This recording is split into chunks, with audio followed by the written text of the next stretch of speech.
السلام علیکم ورحمۃ اللہ وبرکاتہ۔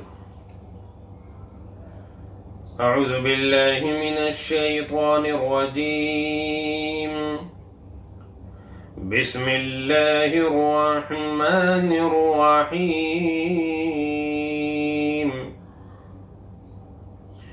وَإِن جَاهَدَاكَ عَلَىٰ أَن تُشْرِكَ بِهِ مَا لَيْسَ لَكَ بِهِ عِلْمٌ فَلَا تُطِعْهُمَا وَصَاحِبْهُمَا فِي الدُّنْيَا مَعْرُوفًا وَاتَّبِعْ سَبِيلَ مَنْ أَنَابَ إِلَيَّ ثُمَّ إِلَيَّ مَرْجِعُكُمْ فَأُنَبِّئُكُم بِمَا كُنتُمْ تَعْمَلُونَ۔ يَا بُنَيَّ إِنَّهَا إِن تَكُ مِثْقَالَ حَبَّةٍ مِّنْ خَرْدَلٍ فتكن في صخرة أو في السماوات أو في الأرض يأت بها الله إن الله لطيف خبير۔ صدق الله العظيم۔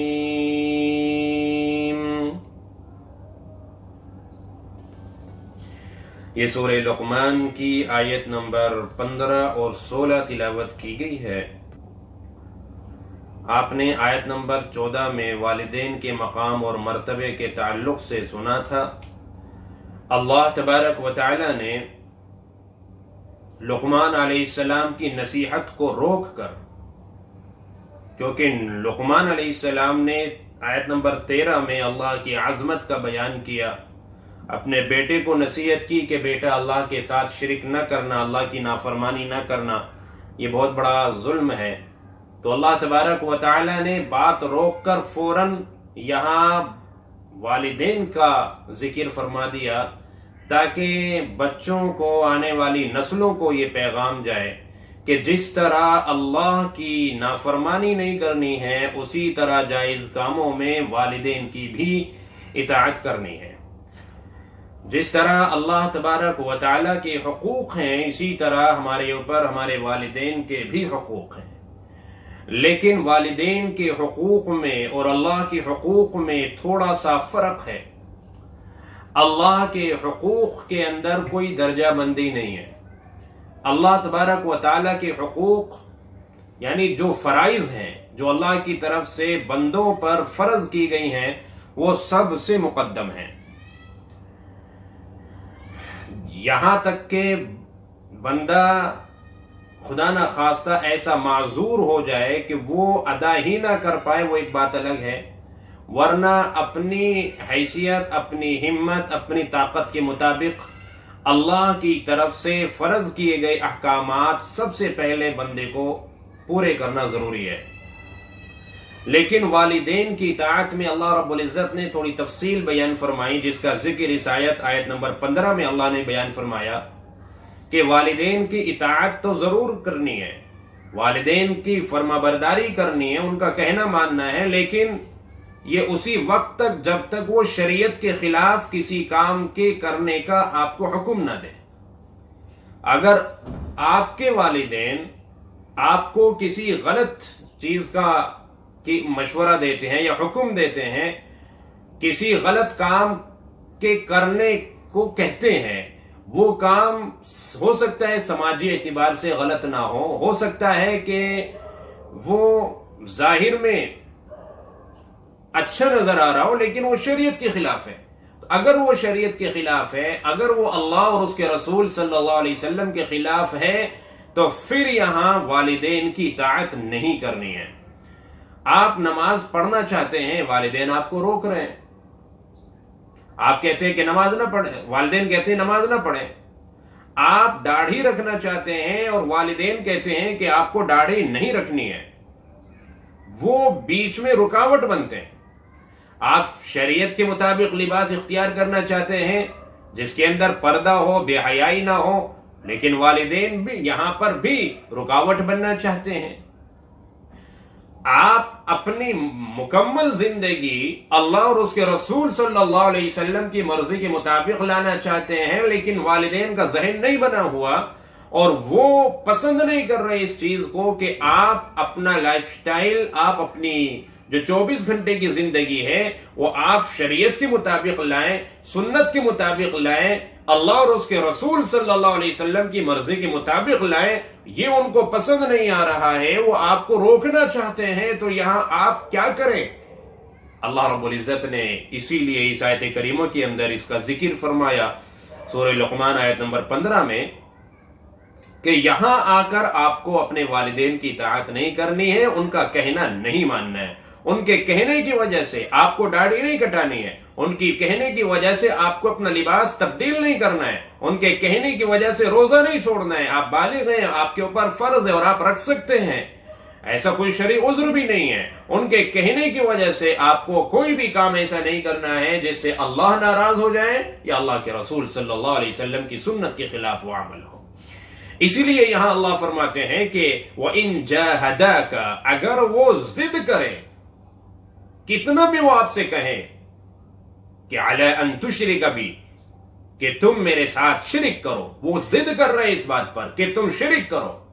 وہ کہتے ہیں کہ جاؤ فال نکلوا کے آؤ، وہ کہتے ہیں کہ فلاں بابا سے غیب کی بات پوچھ کے آؤ، وہ کہتے ہیں کہ فلاں جگہ جاؤ اور وہ اپنا ہاتھ دکھا کر آؤ، وہ آگے کی باتیں بتا دیتے ہیں، ان کے پاس بڑا علم ہے، وہ کہتے ہیں کہ فلاں کام یہ فلاں ستارے کی وجہ سے ہوا ہے یا کسی اور کی طرف اس کو منسوب کرتے ہیں، آپ اپنا عقیدہ ایسا نہ بنائیں اور آپ یہاں ان کا کہنا نہ مانیں۔ مَا لَيْسَ لَكَ بِهِ علم، جس کا آپ کو علم نہیں ہے، وہ آپ کو کسی ایسے کام کے کرنے کا حکم دے رہے ہیں، آپ کو پتہ نہیں اس کے بارے میں، لیکن دل گواہی دے جاتا ہے، چاہے آپ کو ابھی تحقیق نہیں ہے، آپ کے لیے لازم ہے کہ آپ اس کی تحقیق کریں کہ یہ کام میرے لیے جائز ہے یا نہیں ہے، میرے والدین مجھ سے ایسا کرانا چاہتے ہیں، میں کروں یا نہ کروں، آپ اس کے بارے میں علماء سے معلوم کریں، آپ اس کے بارے میں فتویٰ لیں، آپ اس کے بارے میں اہل علم سے رائے طلب کریں، رائے حاصل کریں۔ یہ نہیں ہے کہ والدین مزید ناراض ہو جائیں گے، یہاں والدین کی ناراضگی غلط ہے، صحیح نہیں ہے۔ تو اللہ فرماتے ہیں کہ فَلَا تُطِعْهُمَا، تمہیں یہاں اطاعت نہیں کرنی، ان کا کہنا نہیں ماننا ہے۔ اب کہنا نہیں ماننا ہے تو اس کا مطلب یہ نہیں ہے کہ برتاؤ بھی ان کے ساتھ غلط کرنا ہے۔ جیسے بہت سے نوجوان بھائی ایسے ہوتے ہیں، وہ اپنے باپ کو الٹا سیدھا کہہ دیتے ہیں، جذبات میں آ کر گالی دے دیتے ہیں، ان کے سامنے تیز آواز سے بولنے لگتے ہیں، صرف اس بنا پر کہ وہ نماز نہیں پڑھتے، وہ شراب پیتے ہیں، وہ گھر کے اندر وہ گالی گلوچ کر رہے ہیں اور گھر کا سارا سکون انہوں نے غارت کر رکھا ہے، وغیرہ وغیرہ، کچھ بھی اس طرح کی بات ہو سکتی ہے۔ تو بھائی ایسے میں جب والدین خود شریعت پر عمل نہیں کر رہے ہیں اور خود ہم سے بھی وہ کچھ اس طرح کا غلط کرانا چاہتے ہیں، اللہ فرماتے ہیں کہ یہاں کہنا تو نہیں ماننا ہے، لیکن خبردار تمہیں اس کی بھی اجازت نہیں ہے کہ تم ان کے ساتھ بدتمیزی کرو۔ تمہیں سرٹیفکیٹ نہیں مل جاتا ہے اس وجہ سے کہ والدین نماز نہیں پڑھ رہے ہیں، والدین شراب پی رہے ہیں، والدین جوا کھیل رہے ہیں، والدین سٹا کھیل رہے ہیں، والدین اپنی اولاد کو بھی غلط لائن پر لے جانا چاہ رہے ہیں، تو اس وجہ سے کہ یہ شریعت کے خلاف کر رہے ہیں، اولاد کو یہ سرٹیفکیٹ نہیں مل جاتا کہ وہ اپنے والدین کے ساتھ بدتمیزی کرنے لگے، اپنے والدین کے ساتھ تیز آواز سے بات کرنے لگے، نظریں ملانے لگے۔ ہرگز اس بات کی شریعت اجازت نہیں دیتی ہے۔ اللہ فرماتے ہیں کہ وَصَاحِبُهُمَا فِي الدُّنْيَا مَعْرُوفًا، کہ دنیا میں پھر بھی آپ ان کے ساتھ اچھا سلوک کرتے رہیے۔ یہ اسلام سکھاتا ہے ہمیں، یہ ہے اسلام کی تعلیم کہ اگر والدین ظلم کر رہے ہیں، یہ واقعی ظلم ہے، والدین غلط کر رہے ہیں، آپ کو اس کے باوجود والدین کی خدمت میں کمی نہیں آنے دینی ہے، ان کے ساتھ حسن سلوک کے اندر کوئی کمی نہیں آ جانی چاہیے، بلکہ بدستور آپ یہاں دنیا میں ان کے ساتھ اچھے سلوک سے پیش آئیں، بدتمیزی کی ہرگز اجازت نہیں ہے۔ کچھ لوگ تو مارنے کے لیے دوڑ پڑتے ہیں، لیکن شریعت ہماری کہتی ہے کہ نہیں، یہ تمہارے ماں باپ ہیں، یہ غلط ہے اپنی جگہ ہے، یہ جانیں گے اللہ جانے گا، لیکن تمہارا کام کیا ہے؟ غلط کاموں میں ان کا ساتھ نہیں دینا ہے، کہنا نہیں ماننا ہے، لیکن ان کے ادب کا پورا خیال رکھنا ہے، ان کے احترام کا پورا خیال رکھنا ہے، یہ بیلنس بنانا آپ کا کام ہے۔ حضرت سعد بن ابی وقاص رضی اللہ عنہ ایمان لے آئے، والدہ بھی ایمان نہیں لائی تھی، وہ ناراض ہو کر بیٹھ گئی کہ میرا بیٹا ایمان لے آیا۔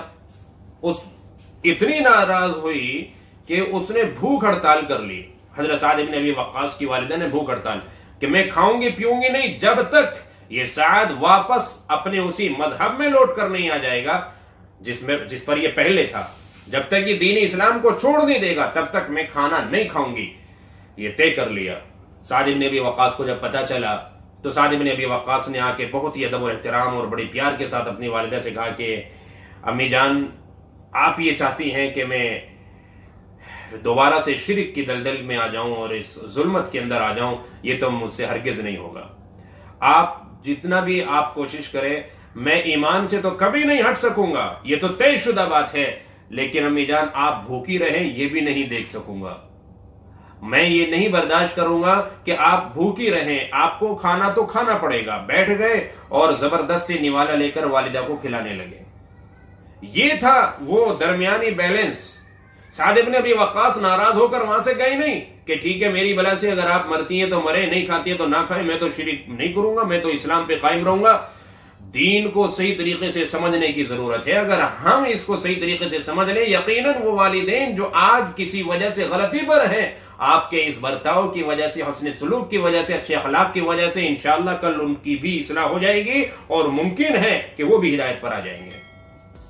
حضرت اسماء رضی اللہ عنہا مدینہ منورہ میں آپ صلی اللہ علیہ وسلم سے مسئلہ پوچھتی ہیں کہ یا رسول اللہ صلی اللہ علیہ وسلم، میری والدہ جو ایمان نہیں لائی ہیں اور وہ مجھ سے ملنے آئی ہیں، ملاقات کرنے آئی ہیں، کیا کروں؟ میں ان کی خدمت کروں یا نہ کروں؟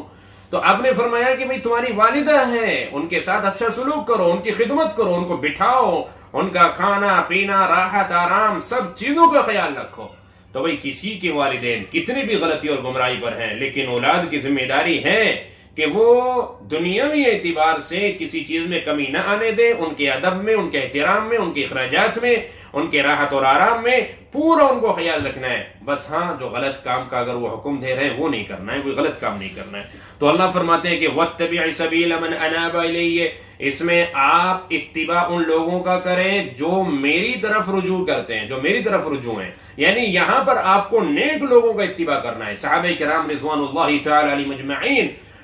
کسی نے چاہا یا نہیں چاہا اللہ کی دین کی خدمت کے لیے نکل پڑے، اللہ کی دین کی خدمت میں لگ گئے اپنی جان اور مال سے، ہر اعتبار سے۔ صحابہ کرام اور دوسرے تو نیک اللہ کے لوگ ہیں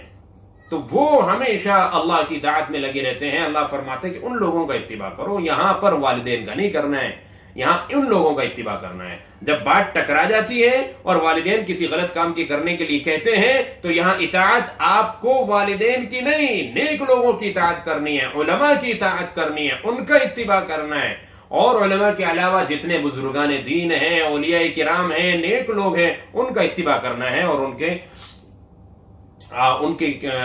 کے مشورے سے آپ کو چلنا ہے۔ ثم الی مرجعکم، پھر جب تم میرے طرف لوٹ کر آؤ گے، فَأُنَبِّئُكُم بِمَا كُنتُمْ تَعْمَلُونَ، تو میں تم کو بتا دوں گا تو دنیا میں تم کیا کرتے تھے، اولاد کیا کر رہی تھی، والدین کیا کر رہے تھے، غلطی پر کون تھا، اولاد تھی یا غلطی پر والدین تھے، کون غلطی پر تھا، کس نے کیا غلطی کی ہے، یہ فیصلہ وہاں اس عدالت میں ہوگا جو عدالت کل قیامت کے دن لگے گی، جس عدالت کے جج خود اللہ تبارک و تعالی ہوں گے۔ یہاں فیصلہ کرنے کی ضرورت نہیں ہے کسی بھی اولاد کو کہ میرے ماں باپ ایسے ہیں اور میں تو یوں کر دوں گا اور میں یوں کر دوں گا، بالکل اس کی قطعاً ضرورت نہیں ہے۔ یہاں تو اچھے ڈھنگ سے رہنا ہے، ان کے ساتھ اچھا سلوک کرتے رہنا ہے۔ ہاں، جب اللہ کے یہاں جائیں گے تو اللہ رب العزت خود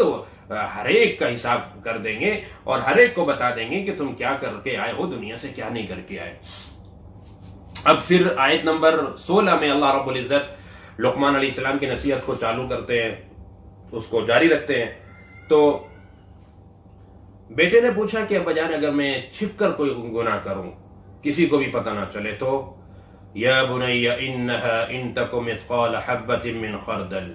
لقمان علیہ السلام نے کہا کہ بیٹا، اگر رائے کے ذرے، رائے کے دانے کے برابر، رائے کے دانے کے برابر. رائے کا دانا بہت معمولی سا ذرا سا ہوتا ہے, بادرے سے بھی چھوٹا. تو رائے کے دانے کے برابر بھی, رائے کے دانے کے وزن کے برابر اتنا سا بھی اگر تم کوئی غلط کام کرو گے یا نیک کام کرو گے, فَتَكُنْ فِي صَخْرَةٍ, اور پھر وہ کسی پتھر میں ہو, یعنی رائے کے دانے کے وزن کے برابر کوئی چیز وہ پتھر کے اندر ہے. بھئی پتھر کے اندر ویسے بھی نظر آنے والی نہیں ہے چونکہ پتھر میں پیک ہے. پھر اللہ فرماتے ہیں کہ او فی السماوات, یا وہ آسمانوں میں کہیں ہو, او فی الارض, یا وہ زمین میں کہیں ہو, یاتی بھی اللہ اس کو بھی لے آئیں گے. یعنی کوئی بھی معمولی سے معمولی چیز اللہ سے چھپ نہیں سکتی, چھپ نہیں سکتی. اللہ کل قیامت کے دن ذرا سے بھی کسی کی نیکی ہوگی, من یعمل مثقال ذرۃ خیرا یرہ ومن یعمل مثقال ذرۃ شرا یرہ, اگر کوئی ذرہ برابر نیکی کرے گا اللہ اسے بھی لے آئیں گے, کوئی ذرہ برابر برائی کرے گا تو اللہ اسے بھی سامنے رکھ دیں گے کہ میرے بندے تو نے یہ کیا تھا دنیا کے اندر. جب کل قیامت کے دن لوگ اپنے نام اعمال دیکھیں گے نا, جو اپنا رجسٹر جس کے اندر ان کے اعمال لکھے ہوئے ہوں گے, گناہ لکھے ہوئے ہوں گے, تو قرآن کریم نے ذکر کیا ہے دوسری جگہ, وہ کہیں گے وَيَقُولُونَ يَا وَيْلَتَنَا مَا لِهَذَا الْكِتَابِ, ہے کیا ہو گیا ہماری کمبختی, ہائے افسوس, یہ کیا بات کہ اس کتاب میں لا يغادر صغيرا ولا كبيرا الا احصاها, کہ اس کتاب نے تو نہ کوئی چھوٹا چھوڑا ہے گناہ نہ بڑا, سب کو سمیٹ لیا. یعنی اس میں تو ہر گناہ لکھا ہوا ہے, چھوٹا بھی اور بڑا بھی. تو بہت زیادہ حیران ہوں گے لوگ اس بات کو دیکھ کر کہ ہمارا معمولی سا معمولی جسے ہم سمجھتے تھے نا کہ ہم چھپ کر رہے ہیں, پوشیدگی کے ساتھ کر رہے ہیں, کسی کو پتہ نہیں چلے گا, وہ بھی وہاں پر لکھا ہوا ہے اور موجود ہے. اس پر بہت حیرانگی ہوگی لوگوں کو. تو اس لیے اللہ فرماتے ہیں یا نقل فرماتے ہیں لقمان علیہ السلام کی نصیحت جو اپنے بچے کو سمجھا رہے ہیں کہ بیٹا کبھی بھی اس بات کی کوشش نہ کرنا اور یہ خیال دل میں نہ لانا کہ میں کہیں چھپ کر کوئی کام کر لوں گا پتہ نہیں چلے گا. نہیں, رب کریم اچھی طرح سے جانتا ہے. تم زمین کے ساتھ و زمین کے نیچے تحت الثری میں بھی کچھ کرو گے یا آسمانوں میں کہیں پر چھپ کے کرو گے, یا تم سمندر کی گہرائی میں جا کے کسی چٹان اور پہاڑ کے اندر چھپ کر اگر کوئی گناہ کرو گے, رب کریم وہاں بھی اس کو دیکھ رہا ہے. وہ ایسا علم والا اور ایسی قدرت والا ہے. ان اللہ لطیف خبیر, بلا شبہ وہ بہت ہی زیادہ باریک سے باریک چیز کی بھی خبر رکھنے والا ہے. وہ رب باریک سے باریک کی چیز کی بھی اس کو خبر ہوتی ہے. یعنی اندھیری رات میں اگر کالے بالکل سیاہ پہاڑ پر اور کوئی کالی چونٹی چل رہی ہے اور وہ صاف ستھرا پتھر ہے, اس میں کوئی ریت وغیرہ نہیں کہ نشان نظر آئے, اور اس پر اس کے چلنے سے پھر بھی اگر کوئی نشان پڑتا ہے تو رب کریم اس کو بھی دیکھ رہا ہے. اللہ تبارک و تعالی ایسی عظیم الشان قدرت والے اور ایسے علم والے ہیں. تو بھئی اللہ رب العزت سے نہیں چھپ سکتے نا, کہیں پر بھی کچھ بھی کر لیں, کہیں بھی چلے جائیں, کسی بھی کونے میں.